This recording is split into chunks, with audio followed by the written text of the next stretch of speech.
En esta fría mañana me encuentro en un lugar icónico de la región, UDEC, que no solamente nos entrega el conocimiento, sino que nos entrega arte, cultura y lo más importante para la ciudad de Bangkok, música. Y vine a preguntarle a un experto dónde encuentran las matemáticas en la música.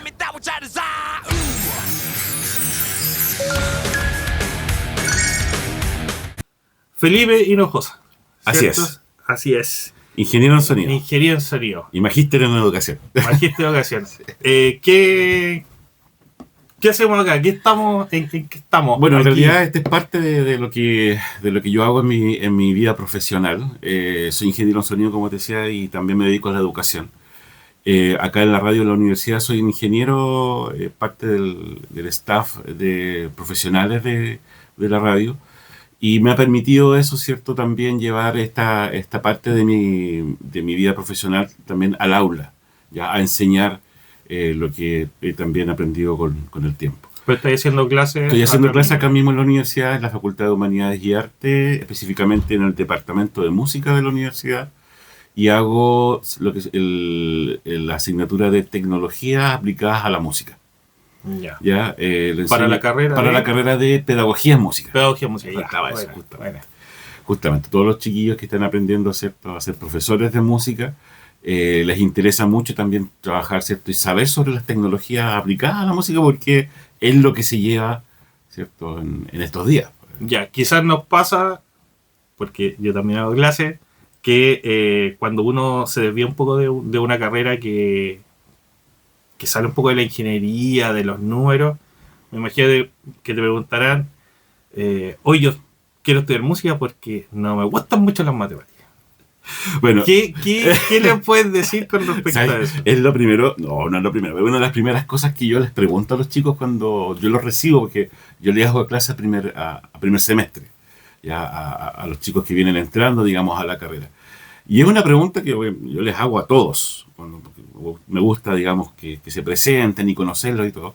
Y una de las preguntas es esa, bueno, ¿por qué usted está aquí? No, y justamente sale eso, es que a mí no me gustan las matemáticas y quise estudiar música. Yo digo, dije yo, Sí, les digo a todos así, como muy suavemente, sí, la música es matemática pura. Y no solamente por el lado que manejo yo de la ingeniería en cuanto al sonido, sino que a la música en sí. Es decir, la música, todas las notas tienen un valor numérico. Y aquí tú tienes que de alguna forma llevar muy cuadradamente, ¿cierto?, el momento de escribir la música. Claro, sí. Eso es matemática. Matemática pura. ¿Y cuánta matemática tienen en el acta, me imagino? ¿Cuántos ramos de matemáticas? No, lo que pasa es que ya cuando tú entras a estudiar pedagogía o pedagogía en música, digamos, por lo menos nosotros acá, lo que se le enseña más que nada es a escribir la música, a leer y a escribir la música, el lenguaje musical en sí. Y ahí eso ya va relacionado con la matemática. Yeah. Como que se enseñan digamos, conjuntamente. Ahora, particularmente algún tópico matemático que se usa bastante, exponenciales, logaritmos. Por lo menos en lo que yo enseño es totalmente logarítmico.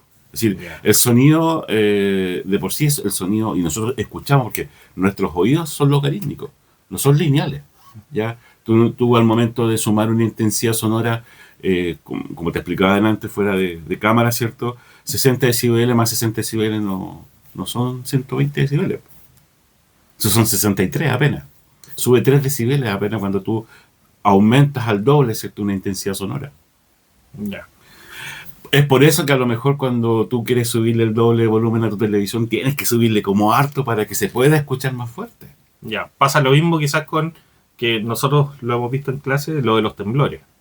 Claro, justamente. Ya. Es tal cual, digamos, es un poco la relación. No es lineal esto. Claro, exactamente. ¿Ya? Y es una cosa, y es un dato que obviamente no se conoce mucho. Es decir, y si tú lo quieres probar en un software, digamos, que te ayuda a manipular el audio, te vas a dar cuenta que si tú sumas dos canciones iguales, al momento de ver digamos, tus niveles, te vas a dar cuenta que aumentó 3 decibeles. El pic, digamos, más alto, obviamente. Ya, perfecto. ¿Ya? Y eso, clase. Y acá en la radio, ¿qué área te desempeñas? El área, mi área en realidad como le digo, yo soy un poco mentolato, un lago a todo aquí hasta locución de repente hago. Pero específicamente la parte técnica, ¿cierto? Ingenieril, es que me preocupo de la transmisión en general, digamos, de la radio. Desde los programas que se graban, cómo se editan, ¿cierto? Qué compresores están usando, cómo están comprimiendo las voces, qué música es la que está saliendo, de qué tipo de música, cuáles son las características, cómo están unidos estos programas. Y ahí me imagino que también aplicáis todo lo que es matemática. Claro, al momento de utilizar, por ejemplo, los software o los plugins que le llamamos, ¿no es cierto? ¿Cierto? Como compresor, ecualizador y todo, tú estás manipulando matemáticamente el sonido. Yeah. No, claro, a lo mejor uno puede usar el oído, como se dice vulgarmente, pero si uno realmente sabe lo que estás haciendo, lo haces matemáticamente. Son relaciones matemáticas al momento de ver cuánto sonido entra, cuánto sonido sale en un plugin. Perfecto. Y ¿has podido relacionar, bueno, me imagino lo teórico, cuando uno está en la U y aprende la teoría y dice, oye, esta cuestión, ¿cuándo me va a servir? Uno se lo empieza a cuestionar. Acá, aplicando todo, me imagino. Absolutamente todo. De hecho, hay cosas incluso que uno después de que uno sale y egresa de la, digamos, de lo que hayas estado estudiando, tú aprendes por fuera, porque uno tiene que seguir aprendiendo. Esto del audio es increíble cómo avanza, digamos, a pasos agigantados, cada vez más tecnológico, cada vez más digital. ¿Ya?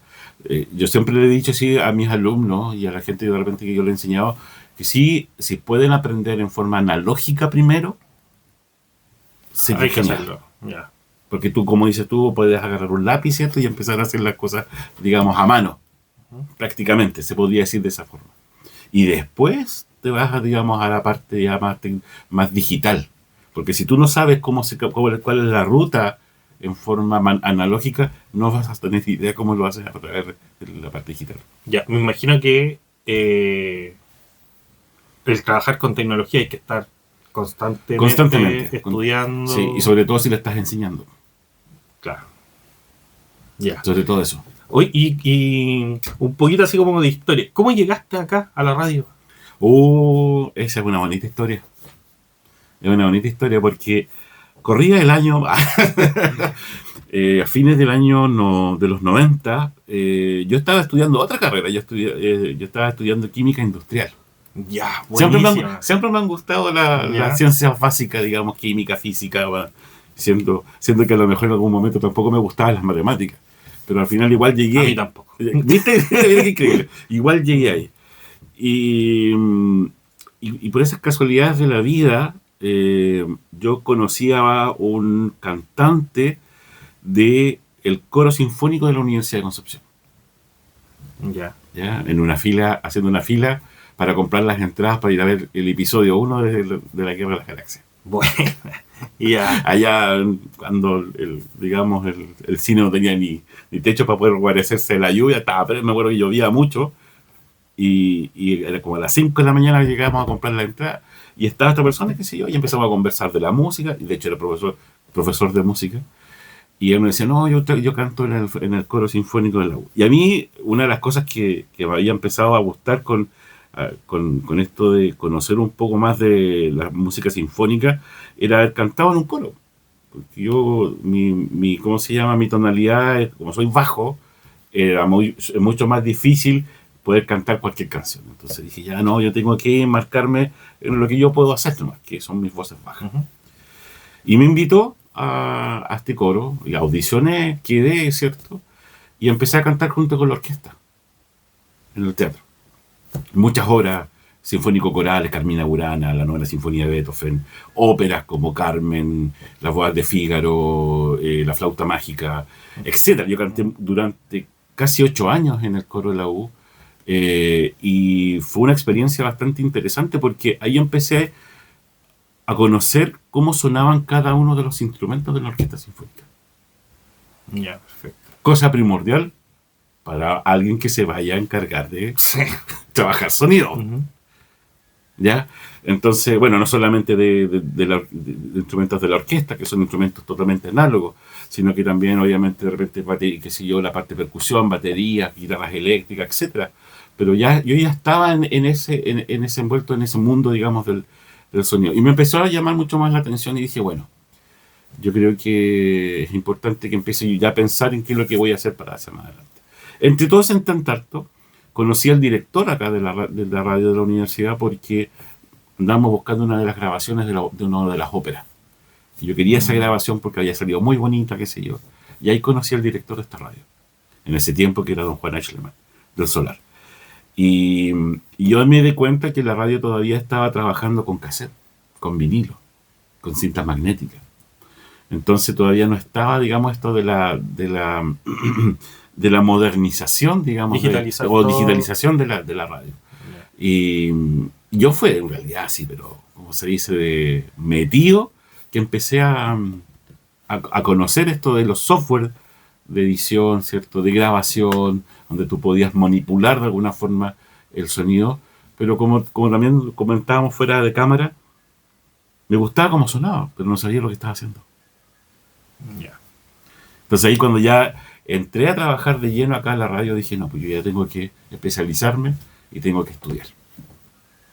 Y ahí hice primero la carrera de técnico en sonido, estudié los años de técnico, me di un año, digamos, de descanso y después seguí con la ingeniería.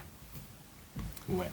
Trabajando obviamente en el rubro, Ya. que es lo importante porque ahí te vas dando cuenta de muchas cosas. O que sea, ya- partiste de atrás para de adelante. atrás claro, Práctica primero y después y teoría. después teoría. Ya. Pero fue mucho mejor porque de alguna forma ya no estaba haciendo algo por cachativa ni porque se escuchaba bonito, sino porque ya sabía lo que estaba haciendo. La manipulación, digamos, del audio ya estaba, ya la podía manejar al revés y al derecho. Ya, perfecto. Perfecto.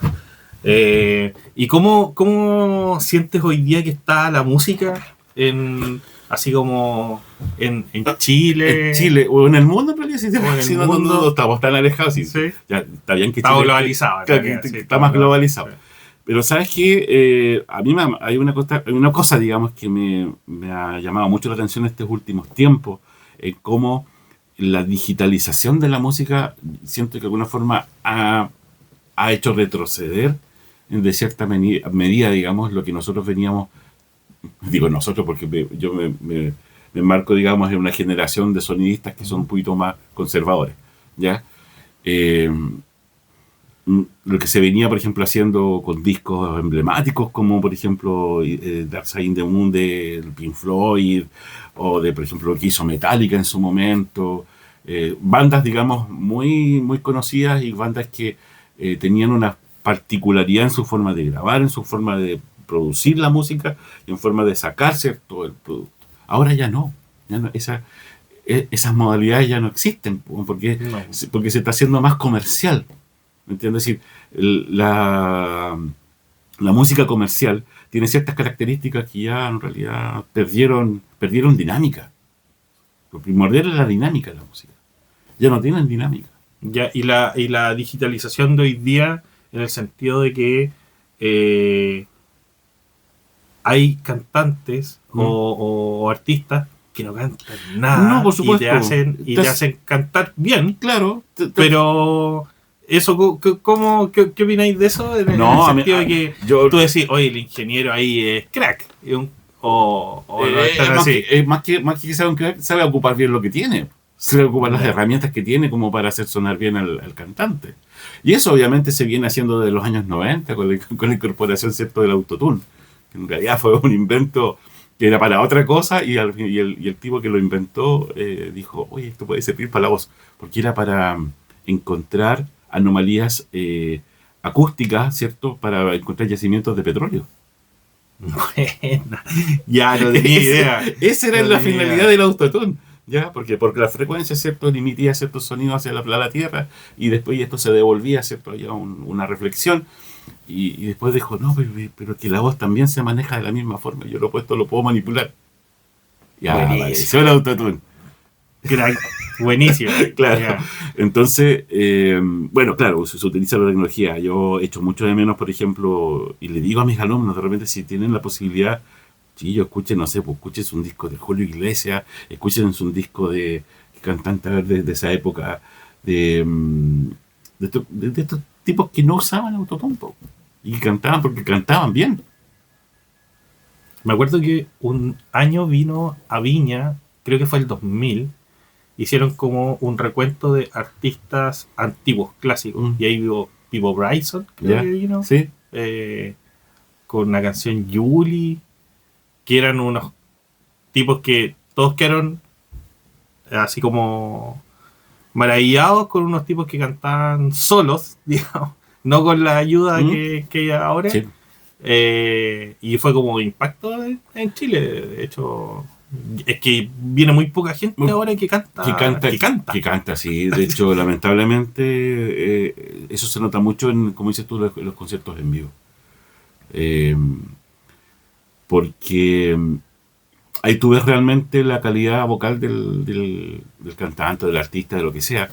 Pero volviendo un poco a la producción musical, que es lo que un poco más Ujú. vemos nosotros como sonidistas, se ha perdido mucho esto, por ejemplo, del ambiente sonoro, del paneo. Si tú paneas o tú divides en dos, ¿cierto? El paneo, el trabajo de mezcla de una canción, te das cuenta que un lado es exactamente igual al otro. ¿Por qué? Porque estamos ocupando esto para poder escuchar ahora música.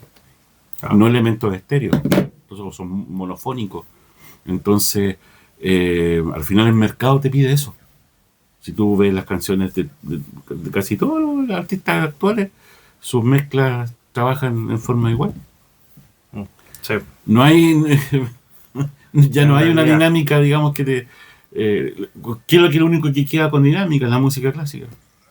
Al momento de tener una grabación, ¿cierto? Escuchar algo, digamos, de música clásica, eh, a través, digamos, de la dinámica de los instrumentos análogos. Ya. Oye, para. Yo podría estar preguntando toda la mañana aquí. eh, la pregunta que siempre le hago a los entrevistados. ¿Mm? Al final podríamos decir que la matemática está en todos lados y si realmente la ocupas todos los días Todos los días. en tu diario vivir. Todos los días en mi diario, por lo menos en mi quehacer profesional, es todos los días. Todos los días. Así que si está viendo a alguien este video y piensa que trabajar con música o con audio o en aprender música no está la matemática de por medio, está muy equivocado. Oye, lo último, antes que se me vaya. Eh, ¿Cómo influyó la ingeniería en lo que estáis haciendo ahora? ¿O? Es que esto de la ingeniería, sobre todo en el asunto de la producción musical, tiene mucho que ver porque tienes que ingeniártela para muchas cosas. Desde cómo diseñar un sistema de amplificación, Gestionarla. gestionarlo también, ¿cierto? El diseño de una cadena electroacústica es súper importante, no solamente para amplificación, para transmisión, para incluso grabar un podcast, es necesario. Se ¿Qué es lo que ocupa, necesitas? se ocupa en todos lados. Todos Entonces. lados. De repente digo a mis alumnos también, digo, ¿por qué también le estamos enseñando a estos chiquillos? Porque en el colegio, así, oye, hay que instalar el sistema de amplificación, llamen al profesor de música. Claro. Si ustedes quieren hacer un, qué sé yo, por ejemplo, un proyecto en el colegio, ¿qué van a comprar? ¿Para qué lo van a comprar? ¿Para qué vas a utilizar el sistema? ¿Qué micrófono necesitas? ¿Qué instrumentos quieres amplificar? Sí, no, de todo, de todo. Toda la razón. Agradecerte, Felipe, No, te pasaste. Cristian. Gracias por abrir acá tu espacio de trabajo y por darme estos minutitos para mostrarle un poco a los chicos que las matemáticas están en todos lados, no Sí. solamente en la parte de ingeniería o en la clase de matemáticas, sino que también en la música, en el arte, en todos lados en realidad. En todos lados. Sí. No sé, es así. ¿Algún mensaje para los de primero? Que tú digas, mira, sabes que esto hice y no me resultó, y esta hice y sí, esta sí me resultó. Algo que. Pero en cuanto a En el No, amplio espectro. En el amplio espectro, ¿sabes lo que he estado haciendo todos estos años, sobre todo de la parte académica? Es las metodologías. Las metodologías sí o sí de alguna forma, hay algunas que te pueden resultar y hay otras que no. Y hay una es cuando la idea de esto también de un poco de como tú dices, la ingeniería al final se empieza a ocupar de todo. Entonces, ¿cómo te la ingenias para que esas metodologías sean atrayentes? Y no solamente para tus alumnos, sino que para que el día que ellos sean profesores también puedan replicarlos con sus alumnos. Y como estudiante, Como estudiante. Uy, no sé, hay muchas cosas. hay algo que hayáis dicho, puta, sabéis que no, por ahí no va. Sí, sobre todo formas de grabación y edición de la orquesta. Cuando me ha tocado trabajar con la orquesta. Es muy grande. Hay que aprender muchas cosas. Y yo creo que hasta el día de hoy a lo mejor de repente me puede faltar alguna otra. Oye, ¿y en tus técnicas de estudio? ¿Cómo es el técnico de...? Por ejemplo, yo lo que hacía era escribir todo y después pasaba a limpiar la casa. Pero después me daba cuenta que, si bien estaba todo ordenadito, no era lo que mi forma de poder estudiar más óptima. No, A lo mejor tenía que ver videos. tenía a que lo mejor investigar. tenía- Sí, Ya. la investigación es crucial en los estudios, en el estudio. Como dices tú, podía a lo mejor anotar el punto importante, el título, o los subtítulos. O sea, no quedarte No quedar con la clase. con la clase, sino que llegar a la casa e investigar. Buscar en YouTube, Bueno, ahora ya es Está súper fácil. súper fácil. Es decir, como dices tú, hay mucha información. Y ahí hay que hacer como una invitación en realidad, porque uno cuando profe les dice, oigan, ya, pero estudien después de la clase, hay que estudiar clase a clase. El famoso estudia clase a Esa clase. No significa que vaya a estar toda la tarde estudiando, No. sino que es repasar a lo mejor lo que viste, leerlo y buscar algún tópico que no entendiste. Hoy día en YouTube lo buscáis al tiro, incluso inteligencia artificial, y media hora, 20 minutos. Pero hacerlo quizás todos los días Claro, te ayuda un poquito a mejorarlo. claro. Ya, pues. Muchas gracias, Felipe. De nada, Te Cristian. pasaste. Un gustazo.